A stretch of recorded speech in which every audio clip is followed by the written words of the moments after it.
Seated.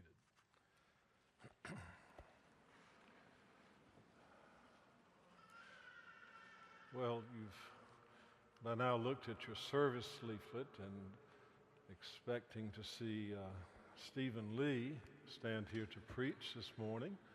Stephen has been taken ill over yesterday, and so here I am. I'm sorry that he's not here, and you will join me in that sentiment, I'm sure, after I'm done. But Stephen will be back, and that's good. The reading today from Luke's Gospel of Jesus in Nazareth, his hometown, and appearing in the synagogue and reading, and everybody marveled, "Oh, Lord, he's just doing so well." They must have been Southern. He's doing so well. Well, he's Joseph and Mary's child. And then the story takes a very definite twist. And Jesus says some things that just inflames the congregation. He insults their tradition, his own tradition. He insults the nation. He insults their forebears. Just all the things that would enrage a conservative family-type group. So they get so mad they're going to take him out of the cliff and throw him over the cliff. Well, this particular passage is known in biblical criticism circles as one expression of something, and don't get scared, called the scandal of particularity. Now, the scandal of particularity goes something like this. We all think of God as the transcendent being whose job it is to create the universe and keep it running and to fill the universe. And the particularity comes when Jesus appears born in Bethlehem in a stable, and then he appears in his hometown preaching, and the citizens of Nazareth said, "Oh Lord, who is this? He can't be who he says he is, the Lord of the universe, come to be with us as a person." It was scandalous because we think of God too often in such abstract terms of spiritual being and realities that we can't attain to or aspire to. Why God would not want anything to do with somebody like me, a sinner, if you want to use that term, incomplete, unfulfilled, broken, however you want to put it. Somebody said one time the American story is the story of Abraham Lincoln, who goes from the log cabin to the White House. The Christian story is just the reverse. It's the story about the God of the universe coming from the White House and coming to the log cabin to live with us. There's the particularity. That God is not content to be some uber being concerned only with the great realities of life in the universe, but who has something to do with your life and my life, messy as they are, broken as they are, disconnected, unraveled as they are, that somehow that God would have something to do. That's the scandal of particularity. So let's talk a little bit about my scandals of particularity. Because God is involved not just in the great moments of life, but also in the little moments of life.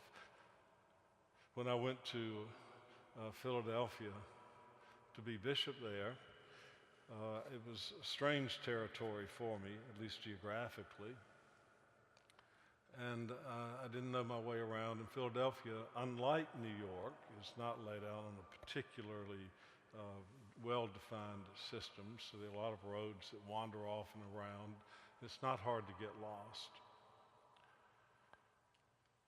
So I bought a GPS, which was sort of new in those days. And by the way, this is Black History Month, and the GPS was invented by a black woman, right? Miss Cook invented your GPS. So we can be thankful for her contribution, and indeed the contribution of all African Americans to this nation, for all the suffering they've endured, including the current suffering with the governor of Virginia.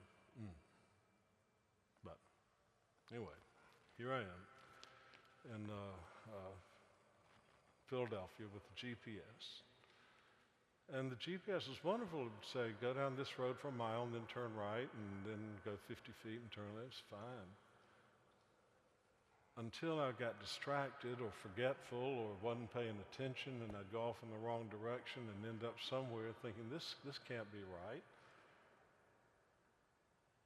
And then the voice would come from the little box, a sweet English lady who would say, ew, recalculating. So that was interesting, and she would take me from there to wherever I needed to go. So after I lived with the GPS for a while, I started to play with it. Sometimes I would take the wrong turn on purpose. And what came was recalculating. And sometimes, again, I was distracted and I'd get lost, and the same voice came out, recalculating. And then when I was just stubborn and angry, and I'd say, I'm not going that way, I want to go that way, the voice would come out again, calm, serene, recalculating. Never upset, never scolding, just recalculating. So after about a year or so, I began to redo and remake my whole theology of Holy Spirit. Now, Holy Spirit, I know that's right. What's the Holy Spirit? The Holy Spirit is the presence, the continuing presence of the risen Jesus with his church and with you and me. That's Holy Spirit. So what I began to do, recalculate my theology of Holy Spirit and say, that's Holy Spirit speaking to me through the GPS, saying recalculating. It's the same thing in life. I go off on the wrong way, I get lost, I turn around, I get mad, I don't want to go. And the Holy Spirit, Jesus' presence, says, it's all right, honey. I'm just recalculating. We'll get you there. We'll get you there. I know you're upset. I know you're angry. I know you're tired. I know you're distracted. I know you took the wrong turn on purpose. I know you did that thing you didn't mean to do. But you know what? We're just going to recalculate. So there's Jesus in your life, in your particular life. Recalculating, always recalculating. So the scandal of particularity, part 2 in my life was when I was a young priest, and I decided to go off to the Holy Land. I'd never been out of the United States before. So I dressed up in my new collar, black shirt and collar, get on the airplane, and fly for 14 hours seated next to a lady named Pickles, who told me, she said, you're a priest? Oh, good. I'm so glad. I've been wanting to talk to a priest. 14 hours. Halfway across the Mediterranean, I said, I will never wear my collar again when I travel, I promise. And I haven't. So I get to Jerusalem, 12,000 miles away, no cell phones in those days. no wireless, no nothing. You're just there. And I thought, if I disappeared from the earth right now, it'd be days before anybody in North Carolina knew that I had been abducted or died or whatever. So I finally arrived at my destination, St. George's Cathedral, where I was to take my course, join my group. And St. George's occupies a whole block in Jerusalem, and it's surrounded by masonry walls 15 feet high. Man, it's solid. And my instructions were, you go to the gate, pull the cord, and the porter will come and open the gate for you. Well, I pulled that cord, I know, for 20 minutes, and nothing ever happened. So I walked around the block that the cathedral sits on, didn't see anything. The back gate, nothing. By this time, it's getting dark. I'm tired. I'm anxious. I'm stressed out, disoriented, didn't know where I was exactly, couldn't speak the language, didn't have any money that I could spend. So I walked around one last time and got to the very back and sat down by the back gate, sat on the curb of the street, put my bag down, just started crying. So I sat there on the curb weeping until I felt something poke me in the ribs. And I look up and here's this lady dressed in nice European-style clothing looking down at me. I thought, well, thank goodness, somebody. And she said, oh, that English voice. She said, oh, are you a priest? I said, yes, ma'am, I am. She said, are you an Anglican priest? I said, yes. She said, well, for heaven's sake, stand up. It doesn't do the image of the church any good to see a priest sitting on the curb weeping. And then she walked off. That was that. Well, at that point, I was truly lost and undone.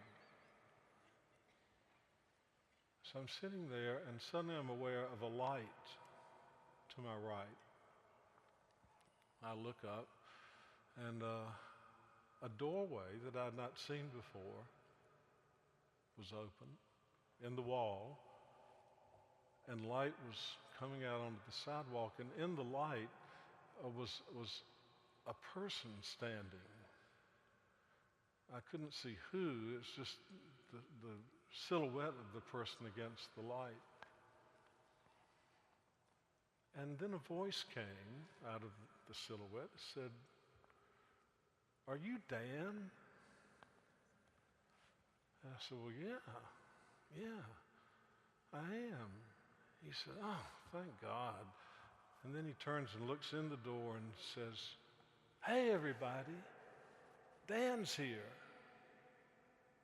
And I hear these voices from inside saying, yay, clapping. Dan's here, thank God. The figure walks toward me. It turns out to be a man whom I'd never seen before, who comes up and says, let me carry your bags, follow me. I thought, well, I don't have anywhere else to go, I guess. So in we go, into a dining room that is set with crystal and flowers and candles and jugs of wine and people from everywhere, as it turns out, who are to be my classmates for the course. I'd never seen any of them before. And I walk in, they say, oh, thank God you're here. We were waiting for you, and we didn't know where you were, and we didn't know if you were lost or sick or what, but you're here now. You sit down. You have a glass of wine. You need a glass of wine. And we're going to have a great dinner and a great time together over the next month. Ever since that moment, I know why they call it the Holy Land, because you either go crazy or you find God. Well, in that moment, I found God. The craziness came later, but I found God in that moment. But not quite. It was actually God who found me, and that's the scandal of particularity. We never find God. You can look for God all your life and never find God. God always finds us. God always finds you and me.